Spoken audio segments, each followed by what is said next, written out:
प्रणाम, नमस्ते, नमस्कारम। मेरा नाम ऋषभ है और मैं आपको विश्वास दिलाता हूँ इस वीडियो को आप अपने परिवार के साथ देख सकते हैं। साथियों, इस वीडियो में मैं पिछले वीडियो का जो पार्ट रह गया था थोड़ा सा उसी को ही कंप्लीट करूँगा। हाई ब्लड प्रेशर के बारे में हमने थोड़ी सी चर्चा की थी कि जैसे ही नसों में चिकनाई जम जाती है, ब्लड निकलता है, उसको जगह कम मिलती है और वो प्रेशर कर देता है उसमें, तो वो हाई ब्लड प्रेशर की कंडीशन हो जाती है। नमक हमें कम खाना चाहिए, ये एक सही बात है। उसके बाद अब आता है लो ब्लड प्रेशर, वो भी तो है। लो ब्लड प्रेशर में क्या रहता है कि व्यक्ति को घबराहट रहती है तो लो ब्लड प्रेशर हो गया, या कोई मेडिसिन लेता है वो तो लो हो जाता है, या फिर उसके अंदर डिहाइड्रेशन यानी पानी यदि व्यक्ति कम पीता है तो भी लो ब्लड प्रेशर हो जाता है। और फिर पानी पीने से तो बहुत सारी समस्याएं होती हैं यदि हम कम पीते हैं तो लो ब्लड प्रेशर और भी अदर थिंग्स होती हैं, क्योंकि ब्लड का सर्कुलेशन उसमें स्लो हो जाता है फिर। अब आगे हार्ट पे आते हैं। सेम बहुत सारी बातें हार्ट के बारे में थोड़ी हो चुकी थी, पर मैं चाह रहा हूँ कि हार्ट का थोड़ा सा मैं पार्ट बता दूँ। हार्ट क्या करता है? प्योर ब्लड हमारी बॉडी में पहुँचाता है और इम्प्योर ब्लड यानी शुद्ध रक्त हमारी बॉडी में सभी पार्ट्स में पहुंचाता है। अशुद्ध रक्त को क्या करता है? अंदर लेकर के लंग्स में पहुंचाता है, यानी फेफड़ों में पहुंचाने के बाद जब हम सांस लेते हैं उसमें से कार्बन डाइऑक्साइड निकल जाती है और ऑक्सीजन उस ब्लड में मिक्स हो जाती है, और वही ऑक्सीजनेटेड ब्लड उसको हार्ट लेता है और पूरी बॉडी में पहुँचा देता है। अब क्या है कि हार्ट का काम है पंपिंग, और हार्ट का काम पंपिंग के साथ साथ उसकी जो धड़कनें हैं, दो धड़कनों के बीच में वही लब डब जो सामान्य शब्द हैं, यही दो धड़कनों के बीच का समय है, हमारा हार्ट उसी में ही रेस्ट करता है, अदरवाइज़ वो जीवन भर चलता ही रहता है।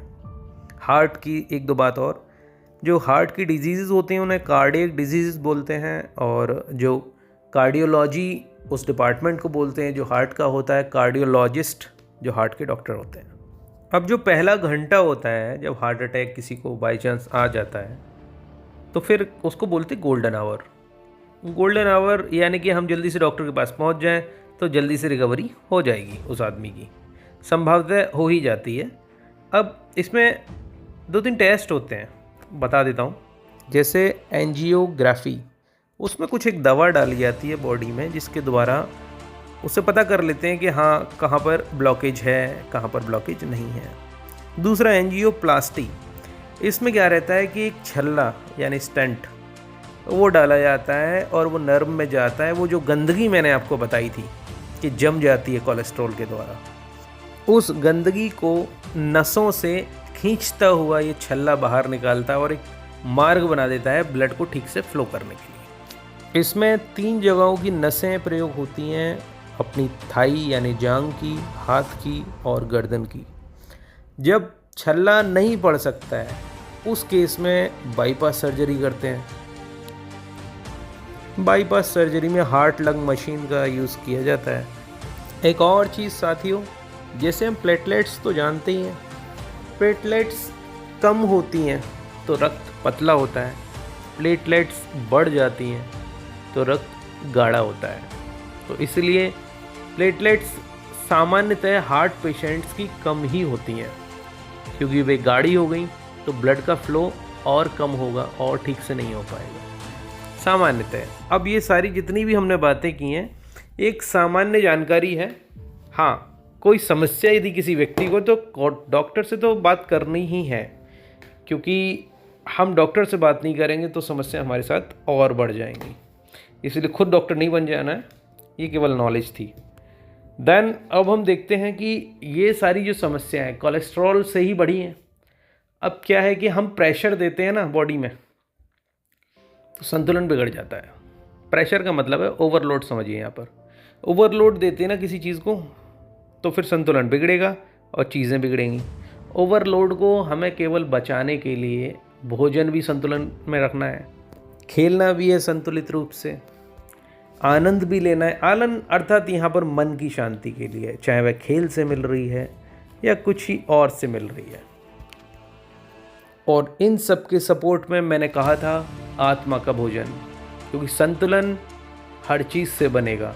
आत्मा का भोजन भजन, क्योंकि एक चीज़ को करेंगे दूसरी को छोड़ देंगे तो फिर चेन बिगड़ती है और हम रिज़ल्ट वैसा नहीं पाते हैं। एक इस बात को सभी लोग जानते होंगे या कुछ लोग नहीं जानते हैं कि हर चीज़ के लिए हमारी बॉडी में हॉर्मोन्स होते हैं। कहते हैं ना, हॉर्मोन्स, खुजली होती है तो अलग हार्मोन है, प्रेम आता है किसी के प्रति तो अलग हार्मोन है, गुस्सा आता है तो अलग हार्मोन है। तो इस प्रकार से हार्मोन्स तो अलग अलग होते हैं ना। अब क्या है कि नेचुरली जो हार्मोन प्रकट हो रहा है हमारी बॉडी में, हम उसको आर्टिफिशियली जब बनाते हैं तो समझ लीजिए कि वो प्रॉब्लम क्रिएट कर रहा है।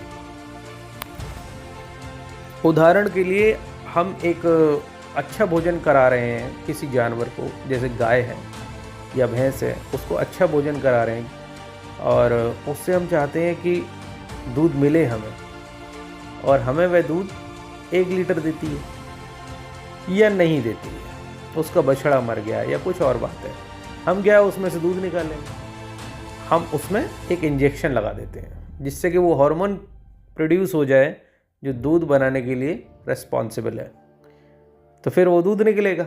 अब यह बताइए कि उस दूध में क्या स्थितियां होंगी जो नेचुरली रूप से निकल रहा है, उस दूध में क्या स्थितियां होंगी। दोनों में बहुत बड़ा अंतर है और बहुत बड़ी प्रॉब्लम्स का डिफरेंस है। भोजन करने के बाद हमें थोड़ा टहलना चाहिए, यूं ही बैठना नहीं चाहिए, दिन भर में कुछ ना कुछ करते रहना चाहिए। खाना संतुलित हो और समय पर हो, यह नहीं कि थोड़ा थोड़ा खाते ही रहे। ये कारण क्या है कि मैंने थोड़ा खाया, फिर खाया, फिर खाया, फिर खाया, तो रेस्ट दिया क्या मैंने अपनी बॉडी को?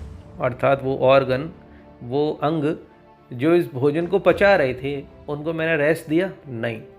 अब जब रेस्ट ही नहीं देंगे तो हमारे शरीर भी तो मशीन है, तो ऑटोमेटिक रिपेयरिंग हमारा शरीर खुद करता है, ऑटोमेटिकली मेडिसिन खुद प्रोड्यूस करता है। तो उसको जब हम समय ही नहीं दे रहे हैं, उसको किसी और चीज़ में उलझाए पड़े हैं, तो फिर कब होगा? रिपेयरिंग नहीं हो पाएगी। तो यानी कि भोजन हमें कब करना है ये हमें पता होना चाहिए। वह हमें बता देता है कि कब भूख लगी है, ऐसा नहीं है कि टाइम हो गया तब भोजन करना है। अब कुछ लोग बाध्य होते हैं समय पर ही भोजन कर सकते हैं, तो हमें क्या करना है कि जब मुझे भूख नहीं लग रही है तो वो जो समय जब मैं करा करता था भोजन, उस समय को स्किप कर देना है, छोड़ देना है। अब थोड़े टाइम बात करेंगे, क्योंकि उस बीच में फिर भोजन कर लिया तो पहले वाला ही भोजन नहीं पचा था, अन्यथा पच जाता तो हमारे शरीर हमें से खुद कह देता कि आप भूख लगी खा लो। अब क्या है कि मैंने उसके ऊपर से एक और खा लिया, एक्स्ट्रा फूड आ गया हमारी बॉडी में। वो जो एक्स्ट्रा फूड है जिसे बॉडी डाइजेस्ट करने में सक्षम नहीं है या उस समय समर्थ नहीं है, तो क्या है उसमें से जो फालतू की चीज़ें हैं, जैसे मैंने बताया था चिकनाई, बेकार की चिकनाई, वो ब्लड में मिल जाएगी। हमारा लिवर है उस पर ओवरलोड हो जाएगा, लिवर वर्क करना कम हो जाएगा, और उसके साथ ही हम ज़्यादा कुछ ऐसे ड्रिंक या किडनी है, ये सब चीज़ों पे इफेक्ट पड़ता है। अब आती है बात हार्मोन्स की, जो मैंने अभी कहा था कि अलग अलग क्रियाओं में अलग अलग प्रकार के हार्मोन्स हमारे जनरेट होते हैं, बनते हैं। तो क्या है, मैं जिम जाने वालों के विपक्ष में नहीं हूँ। जिनको बॉडी दिखानी है वो वही जिम जाए, पर जिनको ज़बरदस्ती में बॉडी नहीं दिखानी है वो क्या है, जिम में एक्सरसाइज करते हैं, फिर भी कहते हैं यार चीज़ें ठीक नहीं हो रही यार, मैं तो बहुत एक्सरसाइज कर रहा हूँ। हम उसे ज़बरदस्ती वो हार्मोन बनाना चाह रहे हैं जो कि हमारी बॉडी नहीं बनाना चाहती। जो हार्मोन मेरी खुशी में निकलेगा, जैसे मैं क्रिकेट खेलना पसंद करता हूँ, फुटबॉल खेलना पसंद करता हूँ, या टेनिस या कोई बैडमिंटन कुछ और, जब मैं वह खेलूँगा तो क्या आनंद आता है, अंदर से ही खुशी होती है। तो वो जो हार्मोन है उस समय जो वर्क करेगा हमारी बॉडी में, और हमारी बॉडी के जो बेकार की कोलेस्ट्रॉल और फैट है उसको पिघलाएगा। क्या वो जिम में पिघला लेगा? नहीं, क्योंकि जिम मैं बहुत खुशी से नहीं कर रहा हूँ। जिम में क्यों कर रहा हूँ? क्योंकि मेरा एक उद्देश्य है, उसमें खुशी नहीं है, तो एक फैक्टर निकल रहा है ना वहाँ से। वो जो मैंने कहा था कि कोई भी एक कड़ी बिगड़ी तो संतुलन बिगड़ जाता है। अब क्या है कि उसे हम ज़बरदस्ती कराते हैं, प्रेशर क्रिएट होता है, स्ट्रोक आ जाता है, हार्ट अटैक आ सकता है। मैं ये नहीं कह रहा हूँ केवल वही कारण है, कारण और भी हो सकते हैं, किंतु यह भी उस एक कारण का भाग है। अब थोड़ा लास्ट में सीक्वेंस में यदि हम देखें, हमें कोलेस्ट्रॉल को सबसे पहले कम करना है। कोलेस्ट्रॉल, चिकनाई जो हम खा रहे हैं निरर्थक नहीं खानी है, जिस क्षेत्र में जो हो रहा है वही खाना है। उसके बाद जो हम खा रहे हैं, क्या मैं उतना कार्य कर रहा हूँ? शारीरिक कार्य की बात कर रहा हूँ मैं। शारीरिक कार्य यदि मैं कर रहा हूँ और वही कार्य जो मुझे अच्छा लगता है, कुछ खेलना, या जिसको बहुत बूढ़े हो चुके हैं वो उनके लिए टहलना, क्योंकि जो बहुत बूढ़े नहीं हैं उन्हें तो मैं खेलने के लिए ही कहूँगा, वो सबसे बेस्ट है। खेलें कुछ भी खेल जो उन्हें पसंद है, जिससे कि जल्दी फैट पिघलेगा और पिघलने के साथ साथ बाहर निकलेगा, हमारी बॉडी स्वस्थ होगी। और जिनकी नालियाँ क्लियर होती हैं वो औरों की तुलना में ज़्यादा खेल सकते हैं और ज़्यादा स्वस्थ रहते हैं और कम थकते हैं। मेरा एक निवेदन और रहेगा इसके साथ ही कि जिम में न जाएं, क्योंकि जिम को जिसकी आवश्यकता है वे वहीं जाएं, क्योंकि जिम हमेशा क्लोज्ड फिगर में होती हैं। जिसकी ओपन में है वे फिर भी उनसे ठीक है, क्योंकि वहाँ ऑक्सीजन की मात्रा थोड़ी अधिक है। क्लोज्ड बिल्डिंग की बात कर रहा हूँ मैं यहाँ पर। एक छोटा सा हॉल होता है, उसके अंदर जिम के इंस्ट्रूमेंट्स हैं और वो लोग एक्सरसाइज कर रहे हैं, एयर प्योरीफायर लगा हुआ नहीं है, ऑक्सीजन की कमी रहती है, वहाँ प्रॉब्लम रहती है। तो प्लीज़ बाहर खेलें। और उसके साथ हार्ट की यदि अब हम बात आते हैं तो हार्ट में ही अच्छा लगेगा। जब हार्ट में जब ब्लड पहुँचेगा ऑक्सीजन के साथ, बहुत अच्छा रहेगा, नालियाँ हमारी साफ़ रहेंगी। तो केवल एक चीज़ क्लियर करने से कि हम बाहर खेलें, जो हार्मोन्स जिसकी आवश्यकता है, जहाँ पर जैसे निकलते हैं उन कड़ियों का ध्यान रखना है।